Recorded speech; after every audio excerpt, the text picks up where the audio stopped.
উনি তো স্টার্ট করে বঙ্গবন্ধু দিয়ে, শেষ করে জয় বাংলা বলে।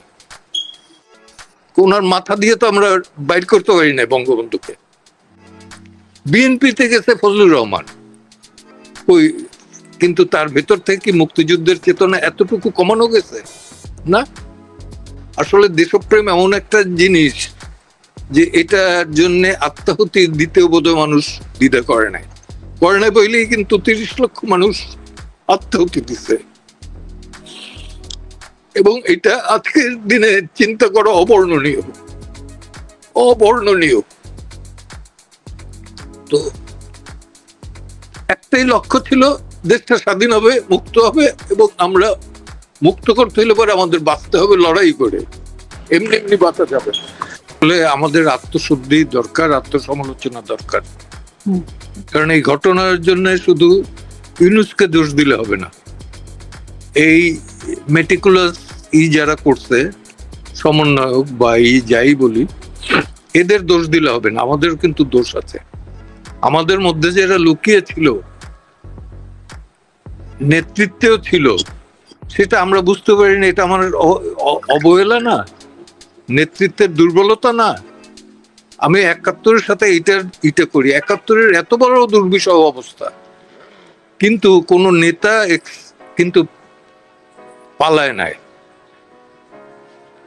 আর এখন দেখেন আপনি, আফটার হাসিনা, আমি তো বারবার বলছি যে কে নেতৃত্ব দিবে।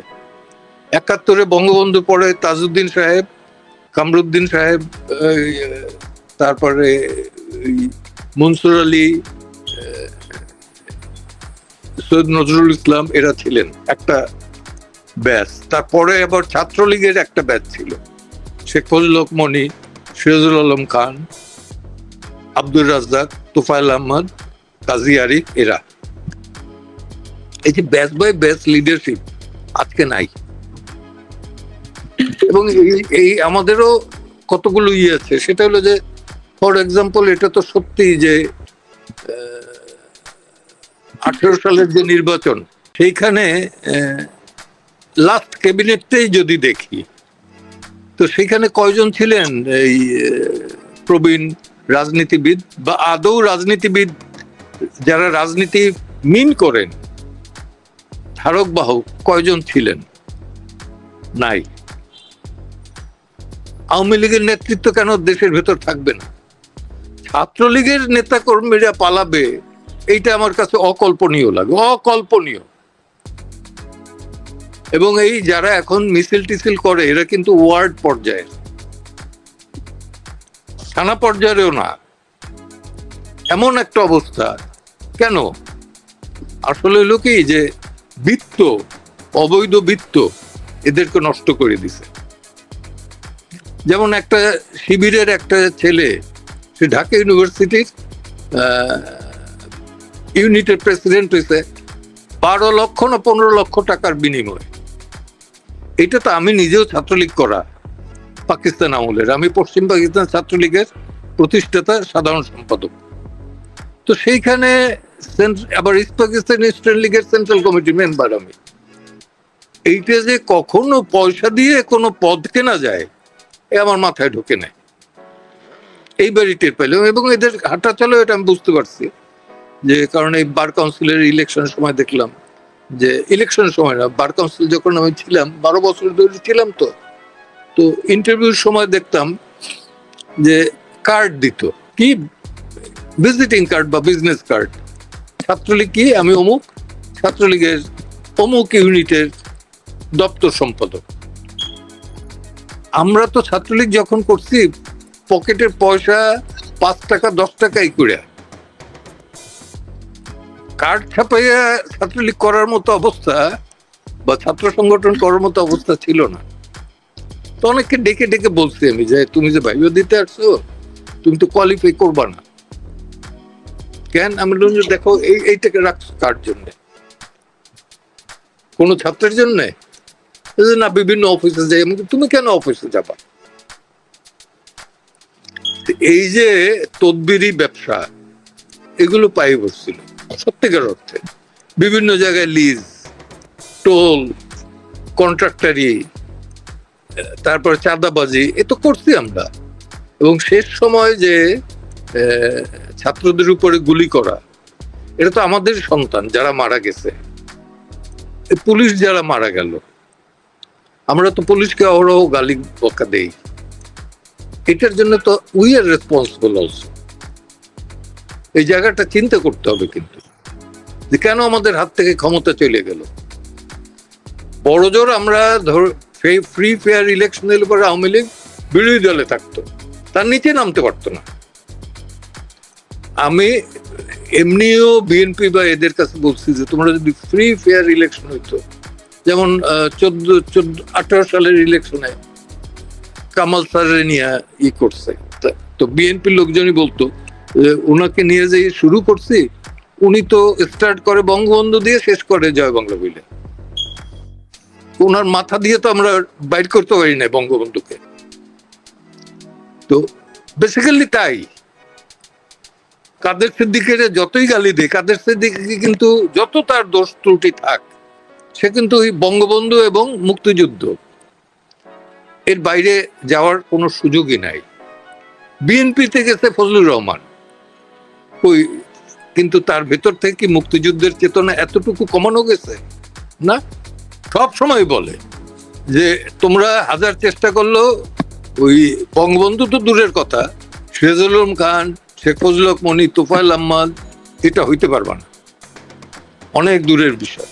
এসব বলতেছে এভরি ডে বলে যেতেছে। তো আমি শারীরিক কারণে পারি না, কিন্তু এদেরকে মোটামুটি যাতে এইটা থাকে, শক্তিটা বজায় থাকে। মাসুদ কামাল, মাহবুব কামাল, এরা তো জার্নালিস্টেরা, এরাও বলে যাচ্ছে, বলে শোনে, কিন্তু আমাদের ত্রুটিগুলো তো ওটা দেখতে হবে। আমরা একটা রিট করলাম, রিটতে চাইলাম যেন অযথা যাতে গুলিটা না করতে পারে, সেটা একটা ঈদে নেই লাস্ট, এটা জুলাইয়ের শেষ পর্যায়ে। তো এই যে গুলির কতগুলো নির্দেশ আছে, মানতে হবে এটা, যে গুলি করলে পরে কোথায় করবে, কি করতে হবে, কতগুলো প্রসিডিওর আছে, এটা একটাও ফলো করে না। করতে হবে যে আমাদের ব্যর্থতাটা কোথায়। রাষ্ট্র ক্ষমতায় থাকার পরে এরা এইগুলো করতেছে। বেসিক্যালি 7.6 এটা কিন্তু পুলিশেরও নাই, এটা ইউজ করা হয় ন্যাটোতে এই বুলেটটা ইউজ করে, যেটা ব্রিগেডিয়ার শাখাওয়াত ফার্স্ট করার পরেই তাকে সরাই দেওয়া হইলো হোম থেকে, হোমের অ্যাডভাইজার থেকে সরাই দেওয়া হইলো। এখন নিশ্চয়ই বাইরে থেকে আসছে। রাষ্ট্র ক্ষমতায় আমি টের পেলাম না, এটা আমার কি সক্ষমতা না ব্যর্থতা? অবশ্যই ব্যর্থতা। আচ্ছা, তারপরে তার এই ক্যাবিনেটে কয়জন ছিল রাজনীতিবিদ? লাস্ট ক্যাবিনেটে ব্যাংকগুলো খালি হয়ে যেতেছে। তখন তো আমরা ক্ষমতায় থাকাকালীনই, আওয়ামী লীগ ক্ষমতায় থাকাকালীনই পত্রিকায় পত্রপত্রিকা আসলো ব্যাংক খালি হয়ে যেতেছে। এটা কোনো করবে না? ব্যর্থতা না? আমি বলতেছি যে এর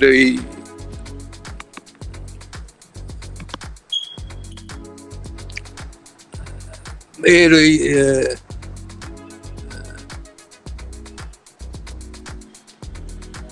রাশেদ মোশাররফ মন্ত্রী, তার ছেলে একটা ব্যাংকে টাকা রাখছে, এখন তার টাকার দরকার হয়, কোনোদিনই 5,000 টাকার বেশি পায় না সপ্তাহে। হ্যাঁ, এই যে অবস্থাটা, এটার জন্য দায়ী কে? আমরা। বাংলাদেশ ব্যাংকে একটা কেলেঙ্কারি ঘটলো, গভর্নর সাহেব কনসার্ন মিনিস্ট্রিকেও জানান না। মোহিত সাহেব তখন মন্ত্রী, উনি 1 মাস ঘুরে বেড়ালেন, দেশের বাইরেও গেলেন, এ ব্যাপারে কোনো তদন্তও করলেন না। তারপরে যখন মন্ত্রণালয় জানলো, তখন উনি রিজাইন করলেন। বাস, দ্যাট ওয়াজ এনাফ। এখন দেশের বাইরে আছে। আমার কথা হলো যে এইগুলোর জন্য তো আমরা দায়ী। হ্যাঁ, আমরা দায়ী। আমি ক্ষমতায়, আমি যদি আইন শৃঙ্খলা সবকিছু বজায় না রাখতে পারি, তাহলে তো সেটা আমার ব্যর্থতা। এই যে জেএমবি বলি বা এই মেটিকুলাসি বলি, এটা টের পাই নাই, টের না পাইলে তো সেটা আমার ব্যর্থতা, অ্যাবসলিউটলি প্রশাসনিক ব্যর্থতা, রাষ্ট্রীয় ক্ষমতা পরিচালনায় ব্যর্থতা।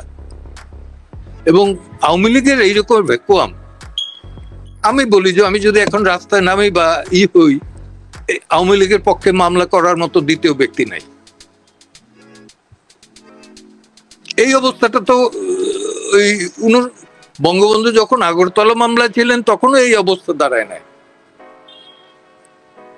তার মামলার জন্য ফরিদপুরের খান বাহাদুর ইসমাইল, সালাম খান, এরা সব হাজির ছিলেন, এরা সবাই ছিলেন। আজকে কেন থাকবে না?